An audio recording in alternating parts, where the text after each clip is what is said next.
स्वाधीनता के 75वें वर्ष में हम आपको हर दिन ऐसे स्वाधीनता संग्राम सेनानियों की जानकारियां दे रहे हैं जिन्होंने देश की आज़ादी में अपना सर्वस्व न्यौछावर कर दिया। आज बात होगी महान स्वाधीनता संग्राम सेनानी कालोजी नारायण राव की। इसके साथ ही बात होगी मिंजूर भक्त वत्सलम की। देखिए इनके व्यक्तित्वों पर आधारित ये रिपोर्ट।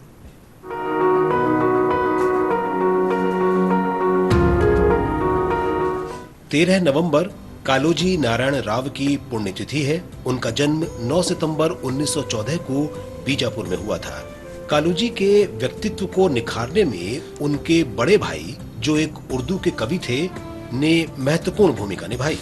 कालोजी नारायण राव ने हालांकि छोटी उम्र से ही तेलुगु में पढ़ाई की, लेकिन उन्होंने मराठी, कन्नड़ा, हिंदी और उर्दू में भी कविताएं लिखी।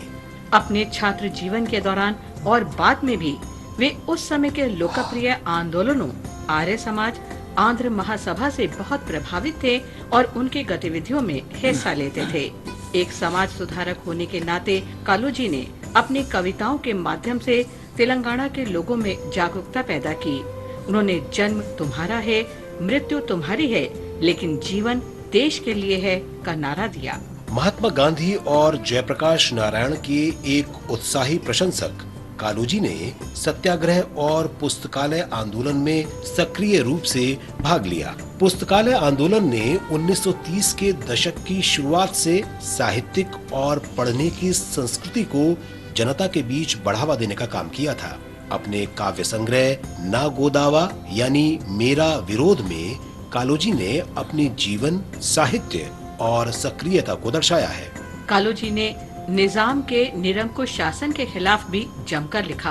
हैदराबाद राज्य के स्वतंत्रता आंदोलन में सक्रिय भागीदारी के लिए कालोजी को हैदराबाद के निजाम ने कैद कर लिया। कालोजी 1958-1960 के दौरान आंध्र प्रदेश विधानसभा के सदस्य थे। उन्हें 1992 में पद्म विभूषण से सम्मानित किया गया था। कालोजी ने लिखा था, मैं आज की वास्तविकता, बीते कल का सपना और आने वाले कल की याद हूँ। वर्ष 2002 में कालोजी का निधन हो गया। उनकी इच्छा के अनुसार उनका शरीर अनुसंधान के लिए वारंगल के काकतीय मेडिकल कॉलेज में दान दे दिया गया। तेलंगाना सरकार ने कालोजी के जन्मदिन को तेलंगाना भाषा दिवस के रूप में घोषित कर उन्हें सम्मानित किया। आज हम बात करेंगे मिंजूर भक्त वत्सलम की, जिनका जन्म 9 अक्टूबर 1897 को मद्रास प्रेसिडेंसी में हुआ था। उन्होंने कानून का अध्ययन किया और मद्रास उच्च न्यायालय में वकालत की। वे छोटी उम्र में ही स्वतंत्रता आंदोलन में शामिल हो गए। भक्त वत्सलम स्नातक स्तर की पढ़ाई के दौरान भी भारतीय स्वतंत्रता आंदोलन में शामिल हो गए। वो भारतीय राष्ट्रीय कांग्रेस में शामिल हुए और 1922 में मद्रास प्रांतीय कमेटी के सदस्य बने।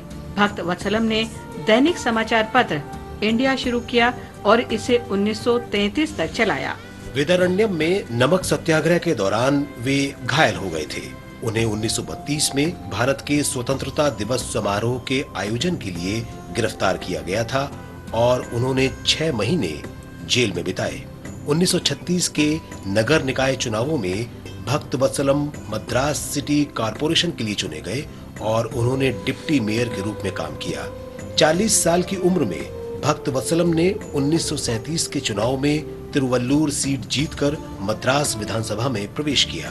भक्त वत्सलम ने भारत छोड़ो आंदोलन में भाग लिया और अंग्रेजों ने उन्हें जेल में डाल दिया।